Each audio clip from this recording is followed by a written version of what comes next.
Bonjour, bienvenue à votre émission, à votre service. Alors, je suis ici, Normand Gauthier, pour remplacer Herman, qui couvre la conférence sur l'annonce du Club Med en Charlevoix. Alors, cette semaine, nous allons recevoir René-Claude Laroche, qui vient nous parler d'une soirée de recueillement pour les personnes endeuillées par le suicide. Également, nous allons recevoir Élodie Lavoie, qui vient nous parler d'un financement pour un voyage humanitaire en République dominicaine. Bonne émission.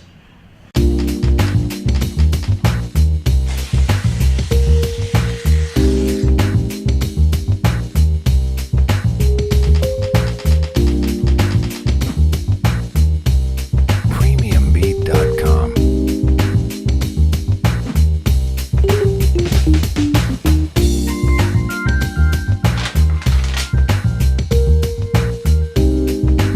Premiumbeat.com. Je suis en présence de René-Claude Laroche du Centre de prévention suicide de Charlevoix. Bonjour. Bonjour. Alors, René-Claude, tu es venu nous parler d'une activité spéciale aujourd'hui. Oui, en fait, puis c'est une activité spéciale pour le CPS, mais je dirais que personnellement, c'est une activité qui me tient beaucoup à cœur, que je trouve importante. C'est en fait une soirée, ce qu'on vous propose, c'est une soirée de recueillement pour les personnes qui sont endeuillées par suicide, donc qui ont perdu quelqu'un par suicide. Donc, c'est une soirée qu'on organise dans le cadre de la Journée internationale des endeuillés par suicide, qui est une initiative là, de la Fondation américaine de prévention du suicide. Donc, voilà, pour nous, évidemment, cette activité-là, c'est une occasion, bien sûr, de faire parler des services qu'on offre au Centre de prévention du suicide, qui s'adresse également aux personnes qui sont endeuillées par suicide, pas seulement pour les personnes suicidaires. C'est une occasion aussi de faire connaître les impacts d'un décès par suicide, ce que peuvent vivre les endeuillés suite à un décès. Et cette année, on veut aussi sensibiliser la population, l'entourage des personnes endeuillées, parce que le deuil par suicide, parfois, va créer un isolement chez les endeuillés, une certaine stigmatisation. Je pense que les proches, c'est pas par mauvaise volonté, je pense que c'est beaucoup par impuissance. Versus C'est que les personnes ont tendance à se retirer à ce moment-là? À se retirer, à pas savoir quoi dire devant la souffrance de l'autre, père d'un enfant, une sœur, un père, un ami par suicide. Ça plonge l'endeuillé dans beaucoup d'émotions, beaucoup de souffrance. Et souvent, comme proche, on se sent un peu impuissant face à cette souffrance-là vécue. Mais rappeler que même si on n'a pas les mots, parce que parfois, il n'y a pas de mots au geste qui a été posé, mais juste notre simple présence, d'aller prendre un café, même d'être là, en fait, pour les personnes qui ont perdu quelqu'un par suicide. D'être disponible. D'être disponible, effectivement, c'est important pour eux dans leur cheminement, dans leur processus de deuil.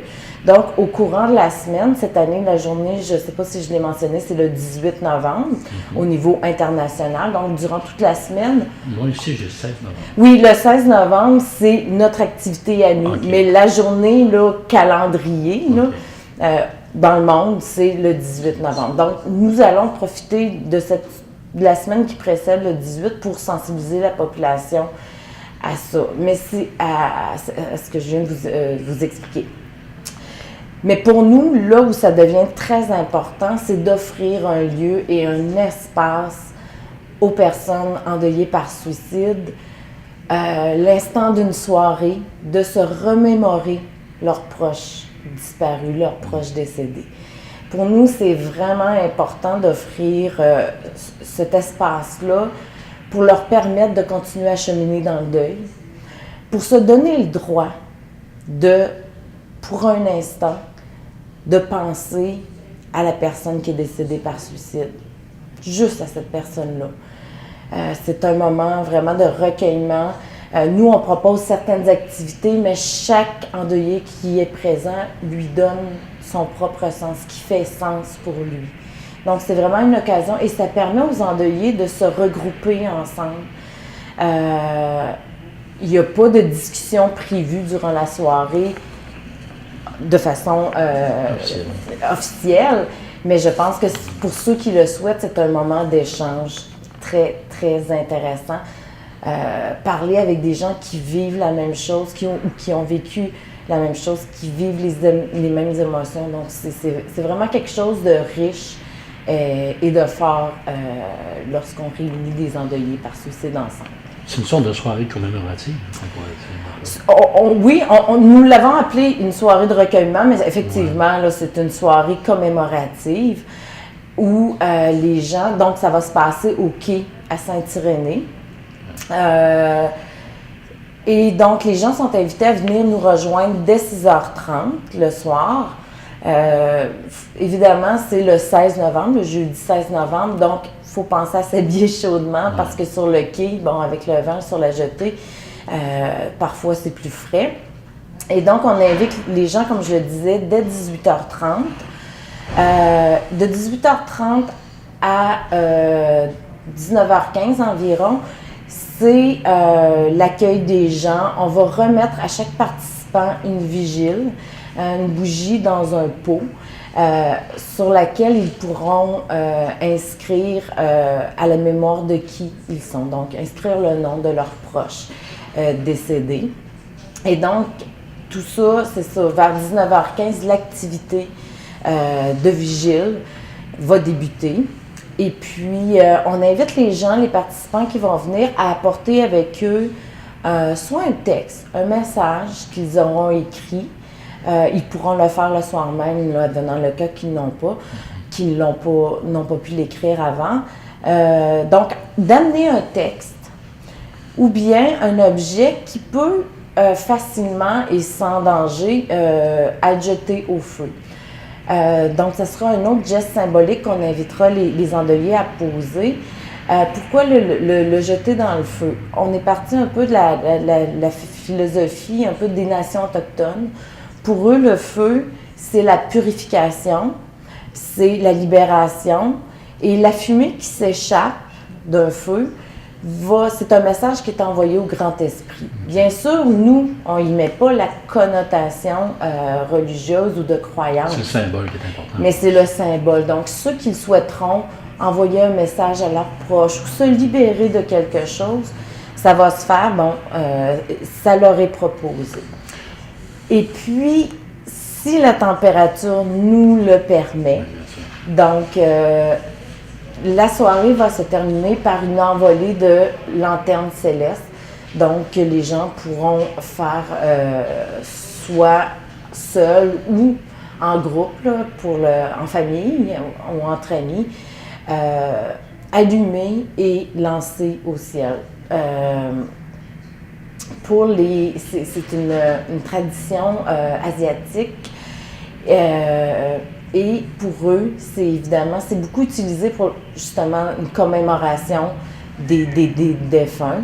Et c'est également le même message un peu que le feu, donc d'envoyer un message de libération vers les cieux, vers leurs proches décédés. Donc, c'est tous des gestes symboliques qu'on propose aux endeuillés. Mais comme je le mentionnais, chacun est libre d'y apporter le sens qui fait sens pour lui. Là. Je me répète, mais bon. Comment, par ce geste-là, ça peut paraître bénéfique pour la personne qui est en deuil? Oui, merci de poser la question. En fait, je reprendrai, le 1er novembre dernier, nous avons eu une conférence de presse et pour l'occasion, il y avait la présence de Bernadette Hoc, qui est une maman endeuillée par suicide. Et je reprendrai ces mots. Pour elle, elle disait participer à un événement comme ça, poser un geste, un rituel. Pour elle, c'est une façon de se libérer de certaines souffrances, de certaines émotions, peut-être difficiles, négatives, qu'elle vit suite au décès de sa fille. Et ce qu'elle dit, c'est que me libérer de ces émotions-là, c'est faire de la place à ma fille dans mon cœur. Son décès par suicide, et c'est toujours ces mots, le décès par suicide de sa fille comme elle mentionne, a laissé un trou, un vide à l'extérieur de elle. Donc, pour continuer dans son processus de deuil, elle doit prendre ce vide extérieur-là et le remplir à l'intérieur d'elle. Donc, c'était vraiment sa façon à elle, c'est le sens qu'elle donne à ce geste-là. Et donc, et par le fait même, elle invitait tous les endeuillés à se joindre à elle et à nous le 16 novembre prochain pour participer à cette soirée de recueillement-là.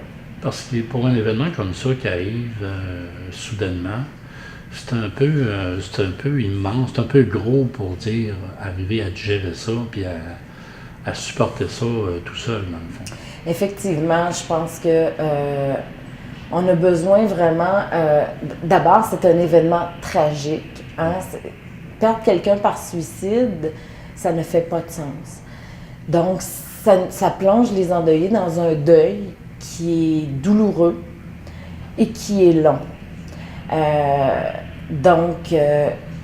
Et essayer de trouver un sens. On se sent un petit peu dépassé par ça. Complètement dépassé. C'est une intensité d'émotion vraiment très grande. Et donc, je repense encore au témoignage de Bernadette qui nous disait j'ai eu besoin, ça vient de faire un peu plus de 2 ans, et ce qu'elle nous disait, c'est qu'on ne fait pas son deuil, on apprend à vivre avec. L'intensité de la souffrance diminue, le vide extérieur, on finit par le remplir à l'intérieur. Jamais sa fille se représente à ses côtés, plus jamais par ce geste-là. Par contre, il y a moyen de réapprendre à vivre et s'en sortir. On a vu également là, dans les médias dernièrement M. Taillefer, Alexandre Taillefer, qui lui également a perdu un enfant par suicide et qui disait la même chose. On ne fait jamais vraiment son deuil d'un décès par suicide. On apprend à vivre avec ça. On apprend à vivre avec ça. Et tu le mentionnais, pour Bernadette, elle a eu besoin du soutien du CPS, du soutien de d'autres professionnels également de la santé, mais l'importance de ses proches, de certains de ses proches qui ont été là, malgré le fait qu'ils ne pouvaient pas souffrir à sa place, malgré le fait qu'ils n'avaient pas toujours les mots pour la consoler, mais d'être là a été bénéfique et l'a amené et l'amène encore aujourd'hui à continuer dans son processus de deuil. Parce que lors d'un événement tragique comme ça, on peut penser qu'on va s'en sortir tout seul, qu'on va être capable de passer au travers, mais souvent, ça peut nous rattraper même pendant plusieurs années. Tout à fait. Par hasard, qu'on se sent pas bien puis qu'on ne sait pas trop pourquoi. Exactement. Ça peut être relié à ça. Ça peut être relié à ça et ça m'amène à dire que autant pour les services qu'on offre pour les personnes endeuillées par suicide ou pour l'activité, peu importe le temps, peu importe le temps que la personne est décédée, même si ça fait 10, 15, 20 ans, on peut avoir besoin de soutien. On peut avoir besoin de se recueillir et de se remémorer la mémoire. Donc, il n'y a pas de temps. Le processus de deuil est différent pour chacun. Et souvent, il est possible que quand le deuil, le décès par suicide survient, on n'est pas prêt à aller dans les émotions et c'est de la protection, c'est un mécanisme de protection. Mais effectivement, à un moment donné ou un autre, ça va nous rattraper. Donc, il faut aller chercher du soutien, que ce soit du soutien plus spécifique auprès des professionnels, que ce soit au centre de prévention du suicide ou un psychologue en privé ou peu importe. L'important, c'est d'aller chercher du soutien qui nous parle, qui nous fait du bien, mais le soutien des proches également est très important là, dans un processus de deuil. Les statistiques des taux de suicide, on parle aujourd'hui en novembre 2017, ça ressemble à quoi? Est-ce que c'est en hausse? Est-ce que c'est en baisse? On est au Québec, puis je vais parler au Québec, mais Charlevoix suit la tendance. Dans peut-être les 12-15 dernières années, il y a eu vraiment une baisse marquée, une tendance à la baisse là, tout le temps au niveau du Québec. Je me souviens, moi, il y a 15-20 ans, quand je suis arrivée au Centre de prévention du suicide, on parlait de 4 décès par suicide par jour au Québec. Maintenant, nous sommes rendus à 3 décès par suicide par jour. Donc, il y a quand même eu une baisse là, de moyenne. Les plus hauts taux que j'ai vus, je pense, c'est autour de 1600 décès par suicide dans une année au Québec.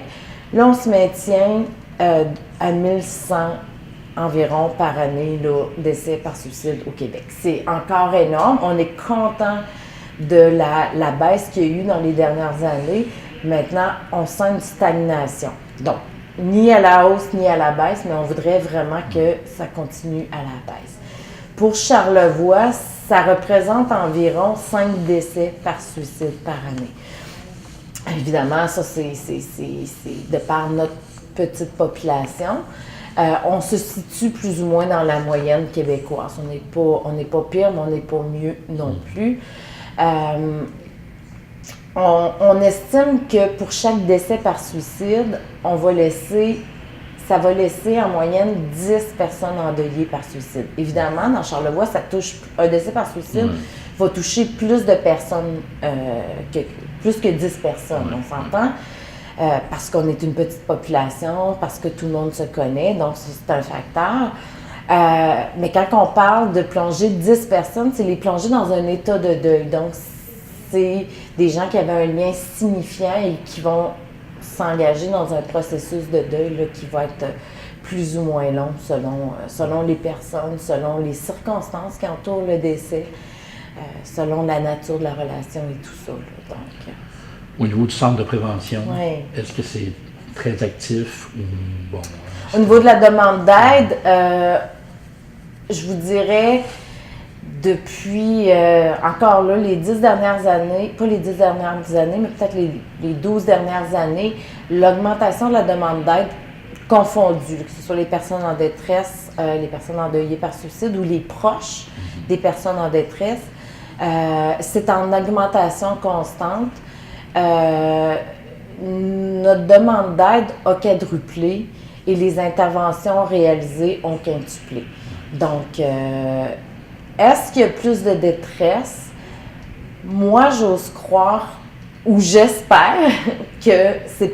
En tout cas, c'est pas une équation 1 + 1 = 2. Je crois que les gens osent plus demander de l'aide. Nos services sont de plus en plus connus et reconnus. Et donc, c'est ce qui, je crois, fait que la demande d'aide, elle est en hausse. Et c'est une bonne chose. Les gens qui viennent chercher de l'aide de façon générale et très majoritairement ne poseront pas de gestes suicidaires. Il ne faut pas oublier que ce qui est recherché, ce n'est pas la mort, mais c'est la fin de la souffrance. Ouais. Donc, quand les gens vont chercher l'aide, ou que ce soit les proches qui nous consultent pour comment on peut mieux aider notre proche qui est en détresse, qui est suicidaire, de façon générale, très majoritairement, ils ne passeront pas à l'aide. Donc, que ce soit pour la prévention ou pour du support, du réconfortement, je pense que c'est rassurant pour la population de savoir que vous êtes là. Vraiment, vraiment. Et j'ai le goût de vous dire, n'hésitez pas à nous téléphoner. Par exemple, si c'est pour un proche, on est là, tu sais, des fois les gens n'osent pas parce que peut-être que je m'inquiète pour rien. On est là justement pour voir est-ce que vous vous inquiétez pour rien ou non, si au contraire, il y a des choses à faire, puis oui, il y a urgence d'agir. Et même s'il n'y a pas urgence d'agir, parce que c'est pas parce qu'une personne pense au suicide qu'elle va poser le geste demain matin. Mais ça, il y a des intervenantes formées, des professionnels spécialisés pour justement aller estimer la dangerosité du passage à l'acte. Et à partir de ces informations-là, on met des plans de marche, des plans d'action pour justement faire en sorte que la personne choisisse un autre moyen pour régler sa souffrance, pour diminuer la souffrance. On veut perdre le moins possible de gens par suicide. Et du moins, si on vous appelle, au moins pour démystifier la question. Tout à fait. Que ce soit déjà ça. Exactement. C'est déjà une action. Alors, on rappelle les dates pour la soirée de recueillement? La soirée de recueillement, donc, c'est jeudi le 16 novembre, dès 18h30 au quai à Saint-Irénée. Si vous voulez plus d'informations ou pour vous inscrire à la soirée, vous téléphonez. On a maintenant pour Charlevoix un seul numéro, donc c'est le 665-0096, mais on couvre tout Charlevoix. Donc, vous nous téléphonez, soit pour vous inscrire ou avoir plus d'informations pour cette soirée-là. On n'a pas mentionné, c'est tout à fait gratuit et nous fournissons tout ce qui est nécessaire là, pour les activités, mis à part peut-être le petit texte ou l'objet que vous pourriez lancer dans le feu. Alors, l'appel est lancé. Oui, tout à fait. René-Claude Laroche, merci. Merci à vous. Au revoir. Au revoir.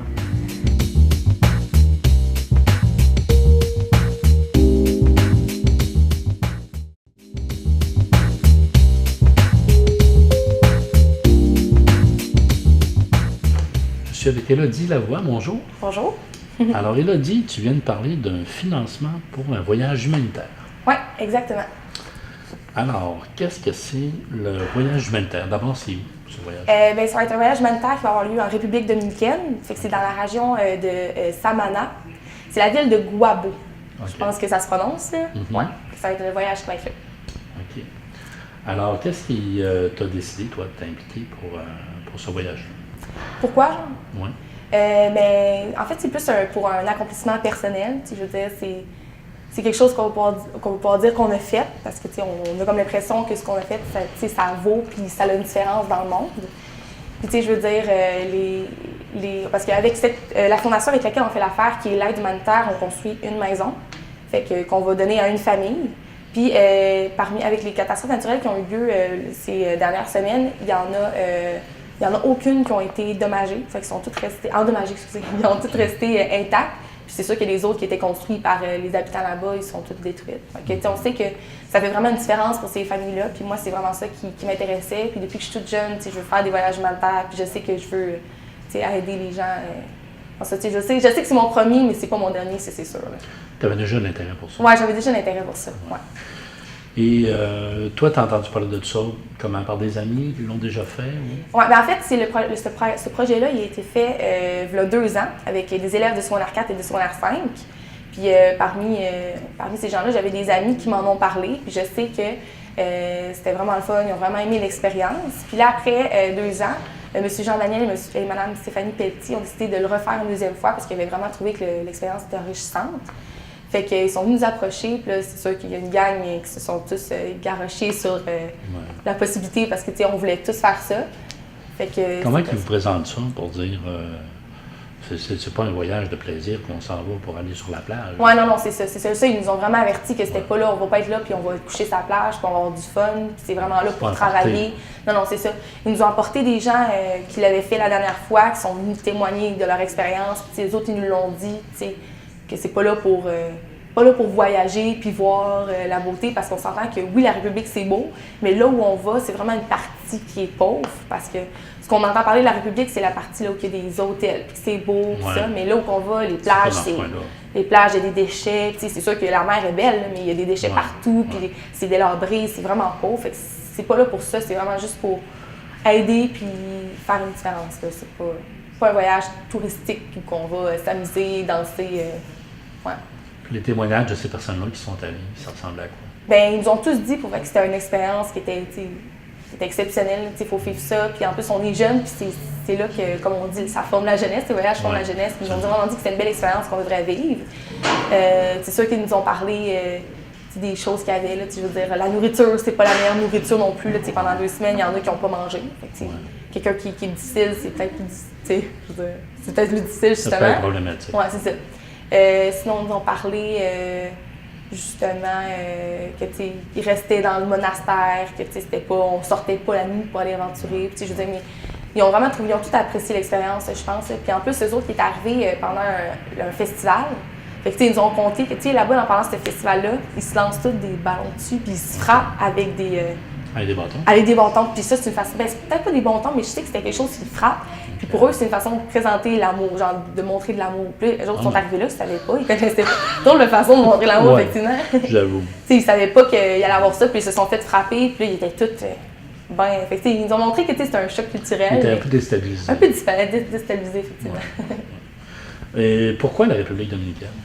Ben, je pense que c'est parce que cet endroit-là, je veux dire, c'est plus accessible, donc ça fait partie, c'est avec les États-Unis, donc c'est quand même quelque chose qui est stable politiquement, fait que c'est bien d'aller là.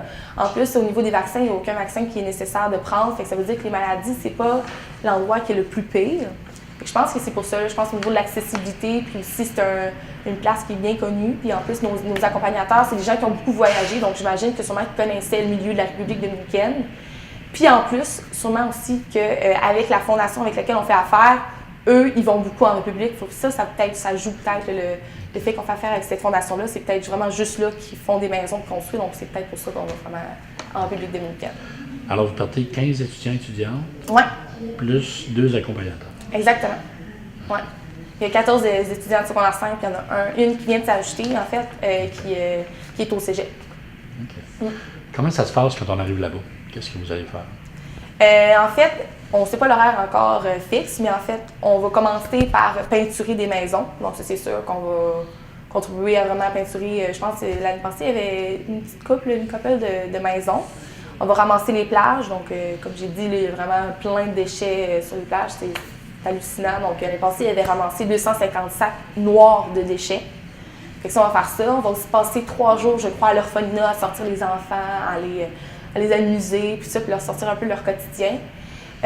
Sinon, on va aussi... Parce que vous êtes là pendant combien de temps? 16 jours. 16 jours. On est là pendant 16 jours, ouais. Alors, c'est quand même assez cool. Ouais, ben, ouais, c'est pas si pire, mais je pense qu'on va avoir assez de temps pour faire... Parce que vous avez beaucoup de choses à faire. Ouais.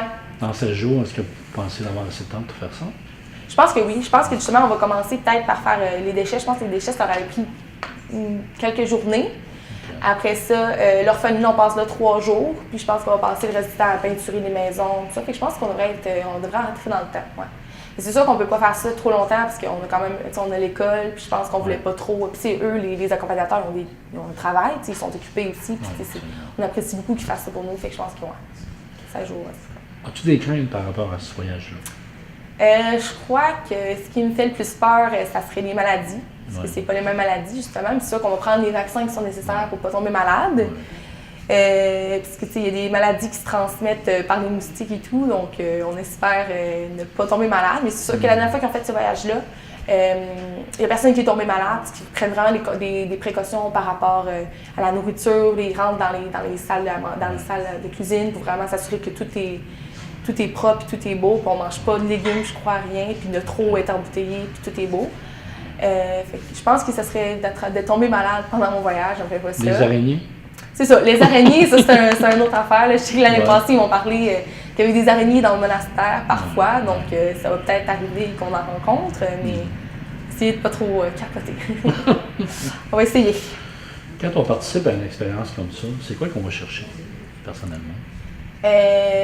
Un accomplissement, je veux dire, je pense que c'est plus un état de conscience, c'est une prise de conscience parce qu'on se rend compte que ce qu'on a, ben, c'est tellement, on est tellement choyés d'être ici puis de vivre ici parce qu'eux, ils n'ont tellement rien. Puis, le fait que nous, on charge pour des petites banalités, puis eux autres, ils trouvent quand même ils sont quand même vraiment contents puis quand même vraiment heureux malgré qu'ils n'ont pas grand-chose. Je pense que c'est vraiment ça qu'on recherche quand on fait ce voyage-là. Puis on espère ça va nous sensibiliser sur l'environnement puis sur justement qu'on a de la chance d'être ici. Ça replace un peu les valeurs. Ben oui, c'est sûr, ouais. Et les préparations pour le voyage, ça peut ressembler à quoi? Ben, c'est sûr qu'on a fait des campagnes de financement. Donc on a fait, premièrement, on a fait de l'emballage au Super C puis au Maxi. Après ça, on a lavé des pare-brises au couche-tard. On a aussi fait le stationnement quand c'était le rêve d'automne, la fin de semaine de rêve d'automne. Donc, les gens donnaient 5 $ qu'on faisait 50 Là, il y a encore des idées qui sont sur la glace. On ne sait pas si on voudrait faire peut-être un tournoi de soccer ou un tournoi de sport, des choses comme ça. Puis, notre plus gros financement, c'est notre soirée humanitaire qu'on va faire le 24 novembre. Donc, c'est une soirée où on va servir comme un repas dominicain un peu. Fait que ça va être du poulet, du riz, des légumes puis une sauce dominicaine avec un dessert qui est commandité par chacun son pain. Fait que ça va être notre souper, il va y avoir des musiciens, puis on va faire un enchère aussi. Ça va avoir lieu où? Ça va avoir lieu au Centre éducatif Saint-Aubin, le 24 Ok. novembre, le vendredi soir. Il y a des billets qui sont vendus pour ça? Oui, tous les jeunes, en fait, on a des billets en main pour vendre ça. C'est à quel coût? C'est 25 pour les adultes, puis sinon c'est 10 pour les étudiants, puis c'est sûr que pour les enfants, on va le faire à 10 aussi. Alors, tout le monde est invité. à Tout le monde cette est invité. activité-là. Ouais. Est-ce que vous sentez, les activités que vous avez faites, que la population participe beaucoup, Oui, sont généreux? vraiment. Ouais. Nous, on était vraiment surpris, surtout de l'emballage, là, parce qu'on a vraiment fait des gros montants. Puis, tu sais, je veux dire, dans les épiceries, c'est sûr qu'on a fait un peu pendant l'été, fait qu'il y avait des touristes, mais il y avait quand même des gens de la région, puis qui étaient vraiment contents, tu sais, de participer dans ce voyage-là, parce qu'on est quand même à Baie-Saint-Paul, puis Ouais. des voyages comme ça, des gros voyages comme ça, humanitaires, il n'y en a pas souvent, puis c'est vraiment intéressant qu'on ait ça ici dans notre ville. Fait que les gens y embarquaient, puis ouais, le monde aimait ce projet-là. Ils sont contents, dans le fond, de participer à leur manière Ouais. pour vous faire vivre Ben, c'est ça. une belle expérience. Ouais. Tu sais, il y a d'autres gens, tu sais, eux, ils partent pas en voyage, mais par contre, en nous finançant, ils nous aident à aider ces familles-là, puis à payer la maison, par exemple. Fait que c'est vraiment un beau geste. Alors, vous partez, quelle date? On part le 23 février Le 23 2018. février. Ouais, Pour 15 jours? 16 jours. 16 jours. 16 jours. Et vous êtes de retour ici par la suite. Oui, exactement. Fait qu'on part une semaine pendant la semaine de relâche. Puis... Bien, écoute, on vous souhaite un bon succès pour les prochaines activités de Ben oui. financement. Merci. Puis on vous souhaite un bon voyage. Merci. Puis on vous invitera à venir nous en reparler Ben quand oui. vous serez de retour. Hey, j'en reviendrai. Merci, Lydie. Merci beaucoup. Au revoir.